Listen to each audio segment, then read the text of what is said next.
But with that countdown from Hollis, we have to first say a very happy new year to members of the media, our South media colleagues.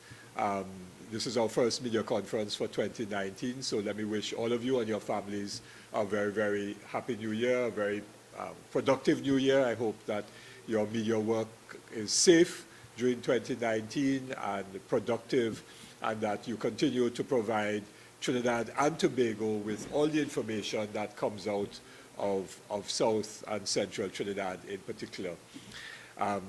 Having said that, this media conference is going to be led by the chair of the MSJ, my colleague Gregory Fernandez, who issued a statement on behalf of the party a few days ago, which was the party's response to the Prime Minister's two-part address to the nation, which took place on Sunday and Monday evenings last. I myself happened to be out of the country. I actually was on a family holiday and only came back in last night, so Gregory, as the chair of the party, and our General Secretary, Ozzy Warwick, were in charge of all of the party's activities and analyzed the Prime Minister's statement and made a very comprehensive response. And so we wanted to deal with that and some other issues coming out of that at the media conference this afternoon. So I'm going to ask Gregory to take the lead, and then I may add one or two comments afterwards, because I've not seen the PM's address, so I cannot comment on it directly. Gregory, of course, would have seen it and analyzed it very carefully and so on. But I will give perhaps some other responses and maybe answer some of your questions if necessary. Gregory? Good afternoon, everyone. The MSJ, in responding to the Prime Minister's address to the nation, would like to, in particular, deal with the fact that there was a lot of information that was not given by the Prime Minister that throws a whole different light on what he said. All right, so in the first instance, I'm going to deal with the employment position which he articulated. So employment was shown to the end of 2017 and not 2018, in which some additional 15 to 20,000 jobs were lost. And therefore, since the PNM has been in power, over 40,000 jobs have been lost. Additionally, given that approximately 20,000 persons enter the labor force each year, many of whom cannot find jobs, the facts are that the official unemployment rate is being managed by the government. The man in the street is feeling the pressure. And in the build-up to the Prime Minister's address, the newspapers had asked the man in the street what he thought the Prime Minister should speak about. And the two major items was unemployment and crime, because people are feeling the heat. So the 5,000 jobs that he says will be created over the next 2 to 3 years is just a drop in the bucket versus what the unemployment rate will likely be over the next couple of years. Where are the jobs going to come from if the government continues on its path of austerity and firings at WASA and other public sector enterprises to come? An MSJ government will not fire workers, but implement policies to expand the economy by truly diversifying the economy, investing in major infrastructure work in all the press communities, and taking on board plans from business and labor about how we should resuscitate Trinidad and Tobago's economy. The Prime Minister skirted over the issue of our foreign exchange reserves. He showed a graph showing the foreign exchange reserves declining, but he made no comment on it. The MSJ wants to comment on it. The foreign exchange reserves declined by $3.5 billion between 2014 and 2018, and will continue to decrease to under 6 months cover within the next 2 years, based on the trends of the graph shown by the Prime Minister. The multinationals continue only to pay a limited amount of taxes, given the generosity of the UNC and the PNM governments. The Prime Minister highlighted the fact that oil companies were paying over 50% tax in Nigeria of the total oil income, but never said, even with the PNM's adjustment of the 12%, what they will be paying as a percentage of revenue over the next few years in Trinidad and Tobago.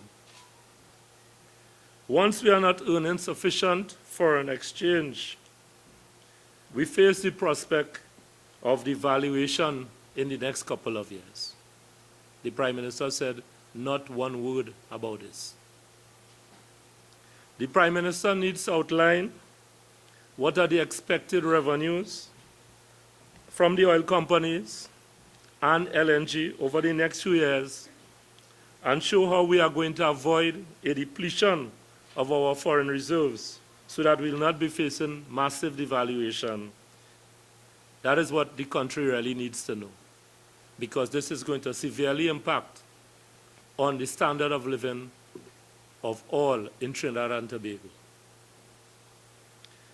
This is the approach an MSJ government would have taken, and would move to recover the taxes avoided by the large multinationals who have engaged in transfer pricing to avoid paying the true taxes they should have paid to the people of Trinidad and Tobago. One energy expert, Tony Paul, has said it could be in the order of 17 billion US dollars, which is over 100 billion TT dollars. And in 2017, in an Ernst & Young report on the economy of Trinidad and Tobago, they stated that Trinidad and Tobago should have had multiple times what it has in the Heritage and Stabilization Fund if we had employed a policy of managing our national patrimony that was similar to Norway, who now have over $1 trillion US in their fund. So this is a major failure of the PNM and the UNC government, who are trying to portray to the people of this country that they have done an excellent job in managing our situation. So we want to be very clear. We want to be very clear. The country's debt to GDP ratio is actually increasing and not decreasing. And whereas the output and earnings of the oil companies may be increasing, the output of the rest of the economy is decreasing. And this is going to be more so with the shutdown of Petrotrin. Petrotrin contributed as much as 12% of our national GDP. So when you take that out of the equation, there's going to be a significant decline in our GDP. So we are seeing a lot of austerity measures from the government, and the man in the street is not benefiting from that increase in output. So the growth that they are talking about is growth for the oil companies and not for the man in the street. So we're going to have growth with jobs, jobless growth, and wage freeze. That is what Trinidad and Tobago faces coming down the road here. The Prime Minister spoke to percentage increases in comparative countries, but percentages can be deceiving. Increasing the price of gas from 1 cent to 3 cents is a 200% decrease, right? So when he spoke about increases in percentages in a number of countries, he never mentioned what these were in dollar terms. And therefore, if the Prime Minister is to really tell us what really happened, we need to understand what the dollar increases were, right? Because some of those are major oil-producing countries where more or less gasoline was very, very cheap, even cheaper than us, right? The Prime Minister attempted to trivialize the incompetence of his government in handling of the ferry scandal. That is a disservice to this country. this scandal has led to the collapse of the Tobago economy. And the Prime Minister never managed to say, but was contemptuous of the people of Trinidad and Tobago for berating his government for the failure to manage this scandal. I'm sure we can all remember his words. Ferry, ferry, ferry, that's all they have behind me. But it is the ferry that is responsible for the decline of Tobago's economy.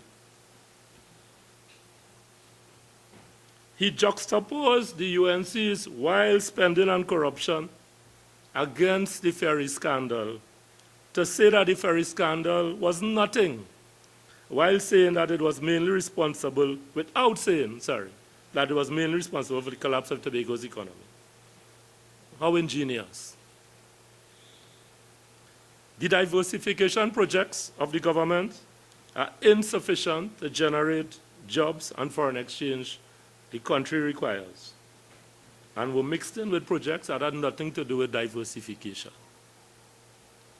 The Prime Minister never said that the PNM and the UNC were culpable in the fact that during the period of oil and honey, there were minimal attempts at diversification. And even after the deterioration in our fortune since the financial crisis in 2008, as evidenced in the IDB report on the country, which says that we have been experiencing a continuing fall in the standard of living since 2008 to now, that they only now trying to get some diversification projects on the road.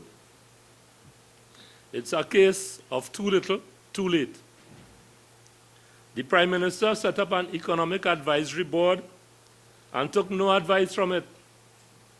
So much so that a number of its key members, including David next to me here, resigned and indicated that the government was wasting their time. We all remember when Dr. Farrell resigned from the board. So the PNM government must blame no one for the state of economy but themselves. Prior to the 2015 election, Dr. Rowley said that the PNM governs alone. So they must also take ownership of the direction of the economy. The Prime Minister showed utter disrespect for public servants and other workers who had been living on very low salaries for a long time before the contract was struggled and negotiated for between them and the government. So it was not an election favor to public servants. The Prime Minister must remember that his PNM government had offered the labor market a wage freeze of 0, 0, 0 just before the 2010 elections. Right? You all can go back and check that. They offered 0, 0, 0 to not just the public servants, but workers throughout the state enterprises. And the ensuing protests led the late PM to call in the elections. On 3 occasions, when he was asked why he called the elections after he lost, he had said was because of the labor pressures, because they wanted to impose a particular type of settlement on workers.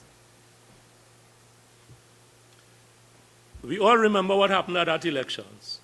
The PNM government was trounced.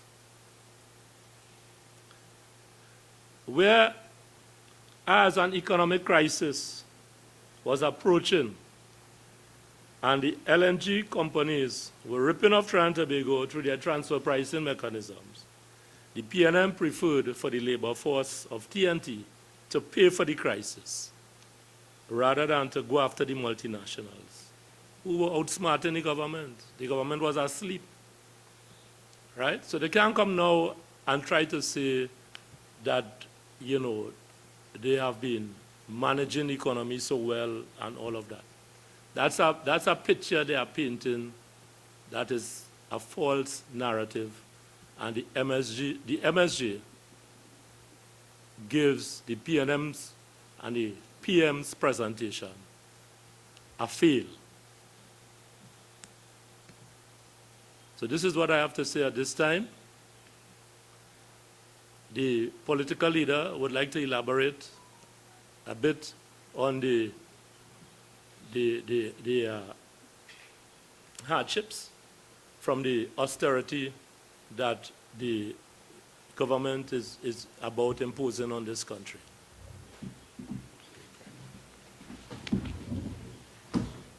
Detailed and comprehensive analysis of the Prime Minister's address, or two-part address to the country Sunday and Monday evening.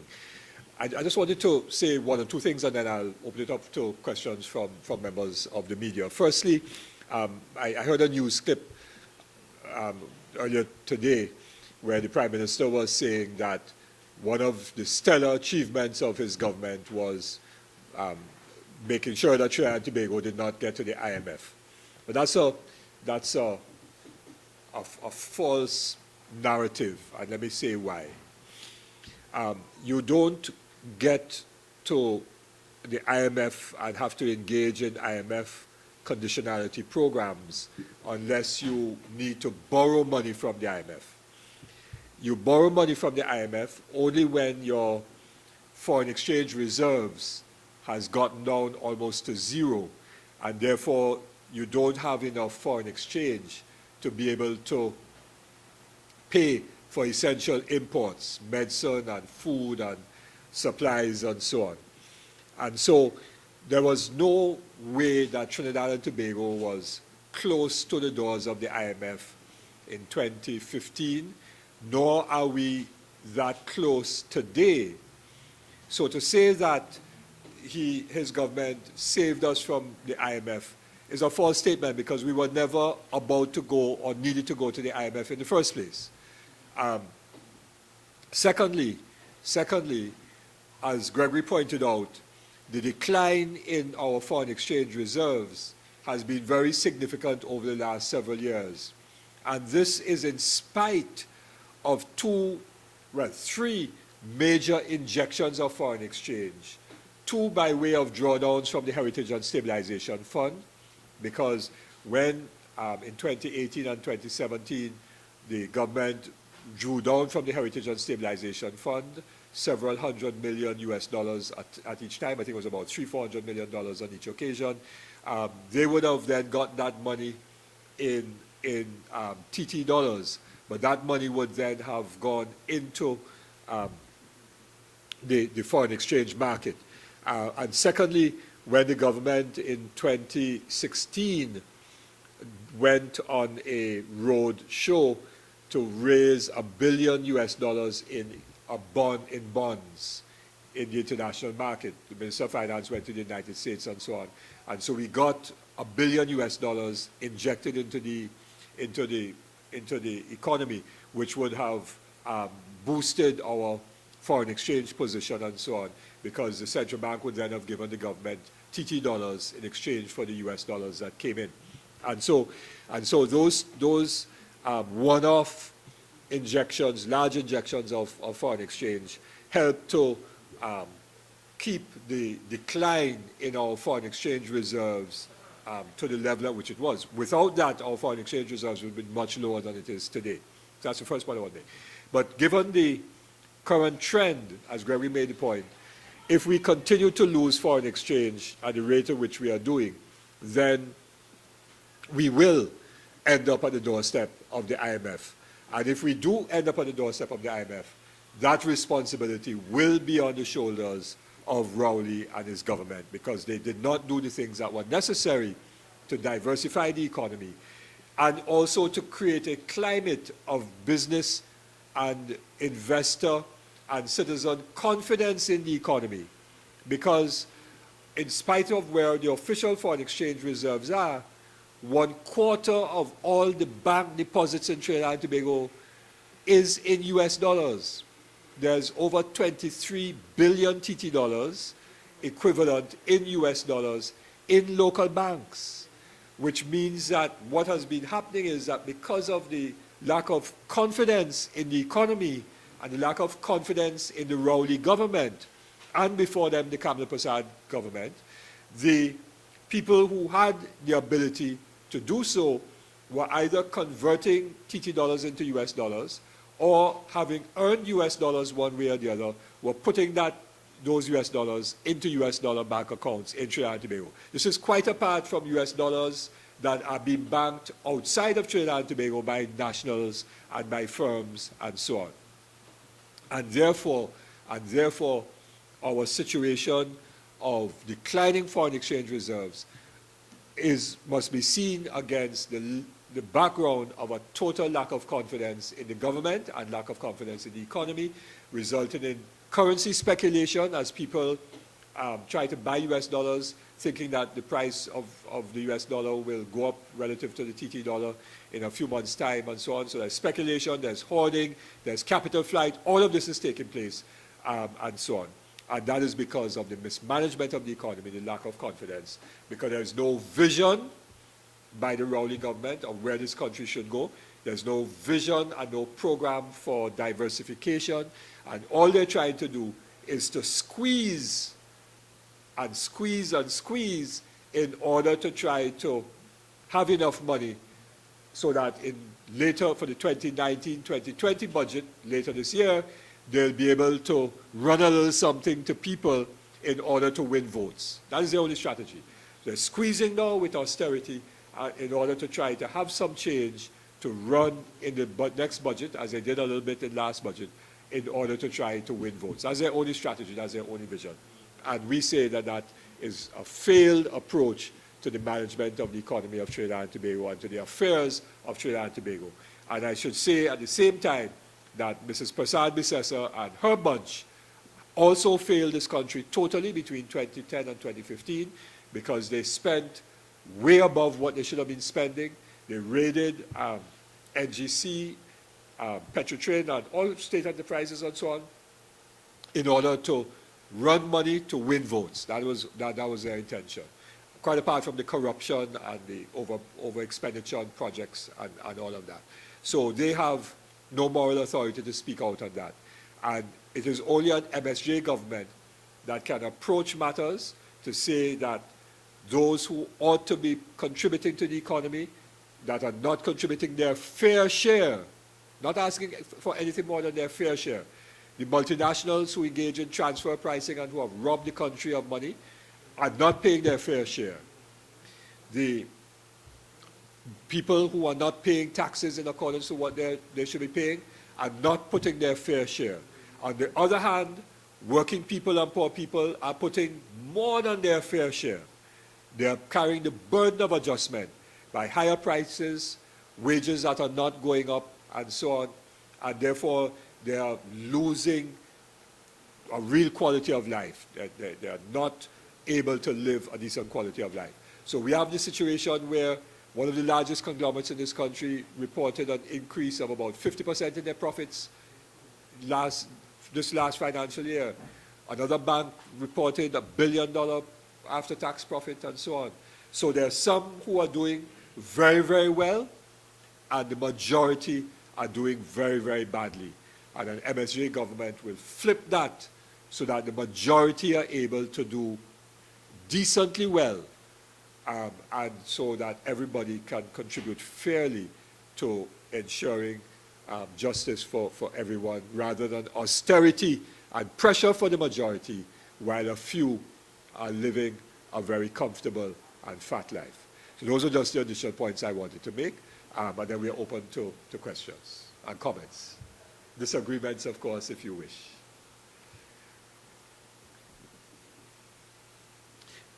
Any questions? And let me just say that the MSJ's executive is going to be meeting later this week. It'll be our first executive meeting this week. And then we're going to be having a major special activist council meeting. I think it's the 24th of this, in 2 weeks' time, less than 2 weeks' time. And all of that is planning our program of activity leading up to the elections, which is not simply about votes. It is about votes, yes, because we think MSJ is the only real alternative that the people have for Trinidad and Tobago. But it is also about education and information so that our people can understand the truth of what is happening and so on. And it is also going to be how we get this message out, and after our executive and activist meeting, we will let the media know what our program is as we go around the country telling people the truth of the situation and what the plans and programs of the MSJ are for real economic development in Trinidad and Tobago. I was sharing some of that on my radio program, Take Two, with Natalie Legault this morning about Steel Band and Carnival and the heritage city of Port of Spain and so on, which we have talked about for years and years, the social solidarity conference. But that's not for today's press conference. But we'll be sharing all those ideas which can create tens of thousands of decent jobs within a very short space of time, that can raise incomes in this country within a very short space of time, enable the burden of adjustment to be fairly shared, that workers' rights and people's rights are protected and defended and all of those things. At the same time that people's rights are protected and so on. Gregory's a businessman, right? Not a trade unionist or former trade unionist. He was from Buford. He's a businessman. He's a culture person too. Started Soca Monarch with Winston, not Winston, William Monroe. And runs his own software company. So he's into business, exports, all of that, diversify. So we're going to talk about all those things that, our specific plans. Yeah? Yes, Cindy. Get your thoughts on something. Sure. Given the Maduro's re-election, I'm sure you're aware of the contribution taking place with a lot of companies saying they're not recognizing this presidency, countries distancing themselves, refusing to attend the inauguration. Our own foreign affairs minister has attended, and there have been complaints about that. A short while ago, the opposition leader would have said we're at risk right now of diplomatic isolation because we're not clear on where our stance is, and she's saying, I just put something in here that stood out to me, that we need to preserve the relationship with all regional and international trading partners, many of which, of course, have distanced themselves from the re-election of President Maduro. What is your position on that? What is your opinion and position? Well, the MSJ's position, I'll give you. MSJ was represented at the inauguration of President Maduro in Caracas by one of our executive members at the invitation of the party, President Maduro's party, sent an invitation to the MSJ to invite a representative to attend at the party level. So we had a representative of our of MSJ present in Caracas. We stand for the principle of respect for the sovereignty of each country. Therefore, each country has the right to determine how they should develop. We also stand for the principle of non-interference in the internal affairs of another country, so that one country should not seek to interfere in the internal affairs of another country. Now, the United States is making a lot of noise these days, or some people in the United States, about Russian interference in the U.S. elections in 2016 that was supposed to help Donald Trump in the elections. And the Americans, people are saying there should not be Russian interference in American elections.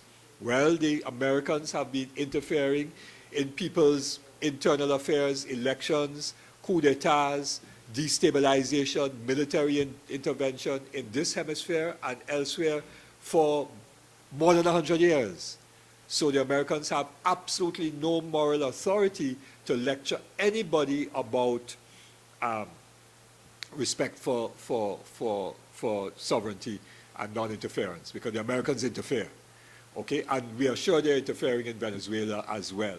So that with the sanctions against Venezuela, with other economic actions against Venezuela, they're trying to bring about regime change.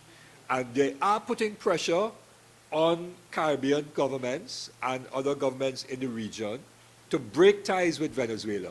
But that is wrong. Each country has the right to have diplomatic and economic relations with another sovereign state.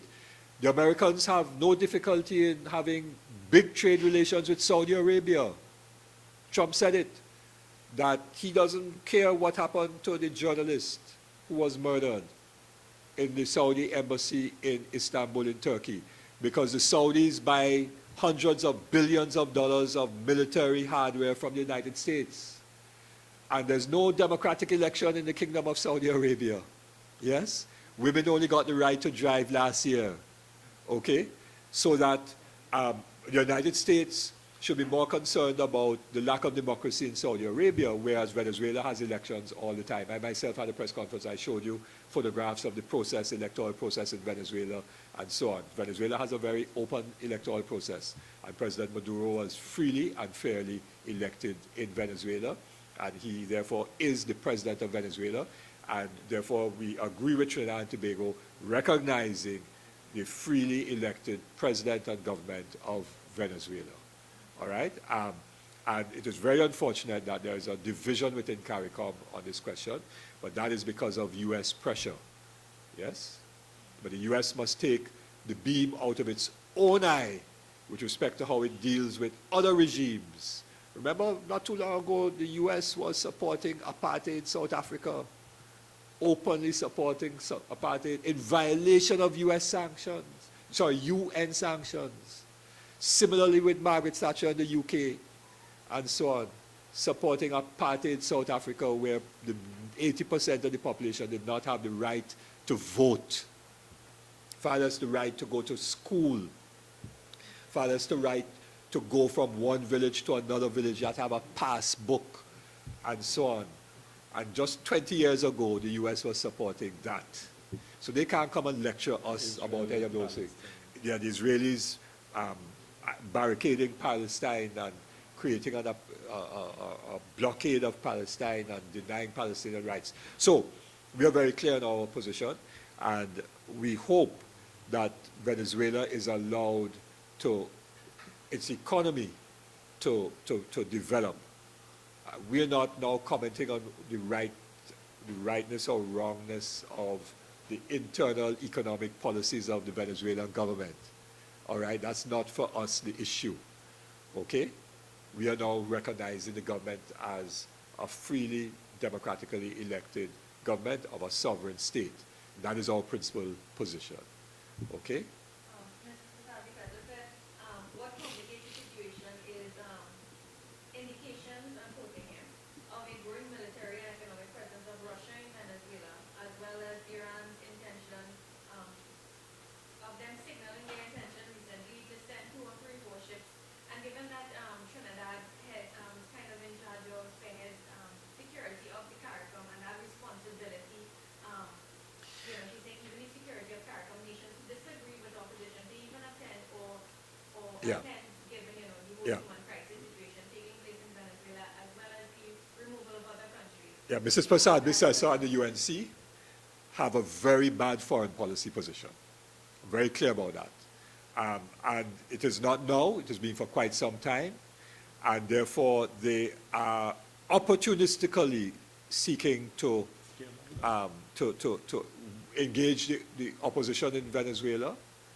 They did not want the Dragon gas field, not because of any political principle, but because if the Dragon gas field doesn't come on stream, it will make it worse for the Rowley government, and therefore it will be better for them electorally. That we are not on that kind of opportunistic politics at all, right? We are on principle matters.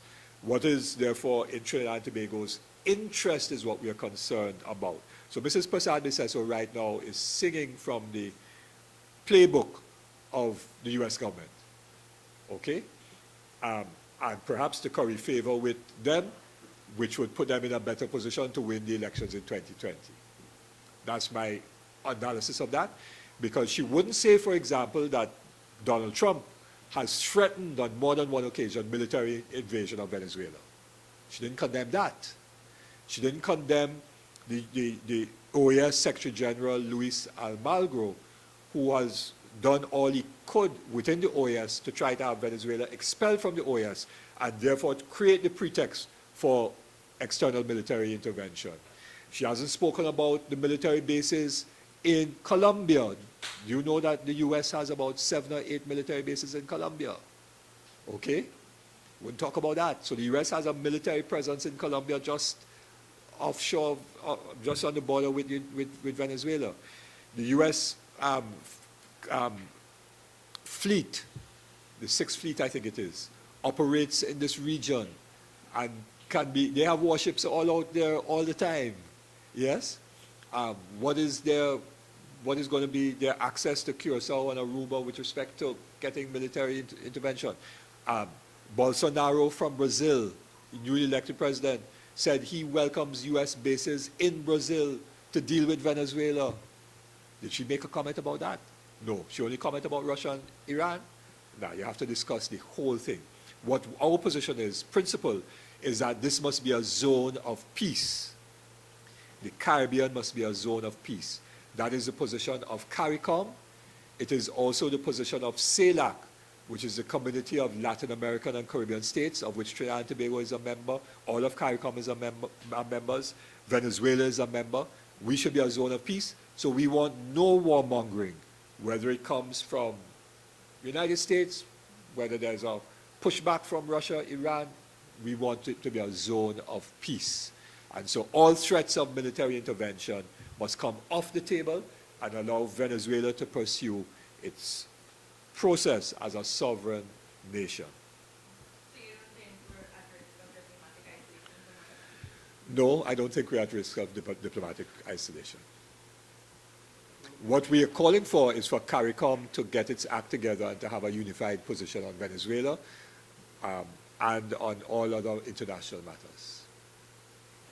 Yeah?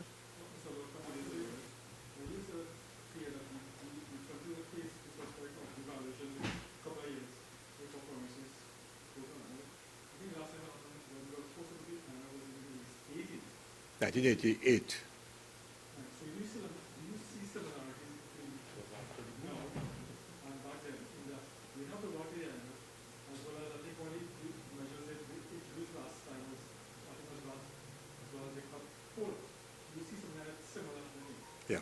Yeah, well, the COLA was removed and then the 10% wage cut on public servant salaries happened prior to the formal IMF agreement, yes?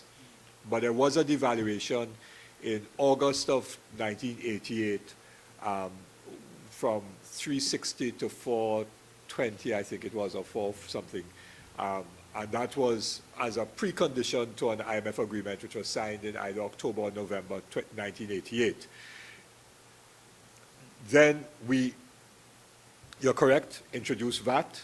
So we changed the tax system from a progressive tax system whereby people who earn more pay more as a percentage. So if you are earning $10,000 a month, you pay, just for argument's sake, you pay 20% on the dollar. If you're earning $100,000 a month, you pay 50% on the dollar. That's a progressive tax system. So we changed that to a regressive tax system where everybody pays the same percentage of tax. Whether you're high income, well, some people don't pay any at all, but if you're a medium income person above, what is it, $6,000 a month, you pay 25%. If you are earning $100,000 a month, you still pay the same 25%, right? And then to counterbalance the loss in income tax from people that way, the government introduced indirect taxes, which was VAT, which was a sales tax. And therefore, whether you're rich or poor and you buy a certain item, you pay the same amount of VAT, yes? So the burden of adjustment got shifted onto the backs of ordinary people. They bore more of the burden of adjustment, which is austerity, which is what we are opposed to. So yes, we are seeing a similar trend, and that is why the government was being warned that what happened in 1988 didn't happen, it wasn't sudden. There was a progression because we lost our oil and gas revenue, primarily oil revenue at the time, in 1981. So what we did is draw down on our reserves between 1981 and 1986, during our Chambers government period. And by the end of 86 into 87, we had no more reserves. And so Robinson and his government felt there was no other option but to go to the IMF at that time. And this is the point we're making, that what the Rowley government is doing is drawing down on all our reserves. Well, they're not directly drawing down, but our foreign exchange reserves are falling because we are consuming by importing more than we are earning from our exports. Yes? And at the same time, we are borrowing more, so our debt is going up. So when your debt is going up, your government debt is going up on the one hand, and therefore your ability to pay back your debt becomes problematic. At the same time that your foreign exchange reserves are going down, you're going into a bad place, and that bad place could be the IMF. So the trend line is towards the IMF, right? And that is where the Rowley got, because they're not doing anything to expand the economy.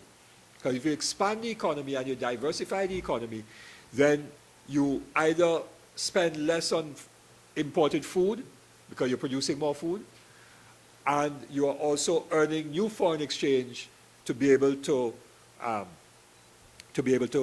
offset the losses from oil and gas. So you stabilize your balance of payments, and therefore your foreign exchange reserves don't continue to drop. And at the same time, as you grow your economy, the economy expands, and therefore the amount of taxes to be paid will go up, both in terms of VAT, because there's more people buying stuff, and therefore more people buying stuff means more VAT. And more people working for more money, therefore you get more income taxes. But you also have to collect the taxes that's supposed to be paid by everybody, including the multinationals. And so that is what the MSJ says we would do as a government. Yeah?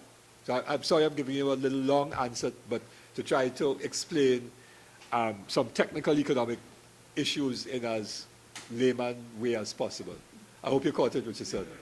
What we'll do is run an economics course, political economy of Trinidad and Tobago 101 for journalists and so on, without charge, and not asking you to adopt our economic policies as yours, but just to explain so that you could understand how these things work. Yeah? Okay. Yeah? Thank you very much. So probably our next media conference, unless something major comes up, will be after the 24th, after our activist meeting. Yeah? I hear you. Cindy and you want morning, and Sasha and Richardson want afternoon.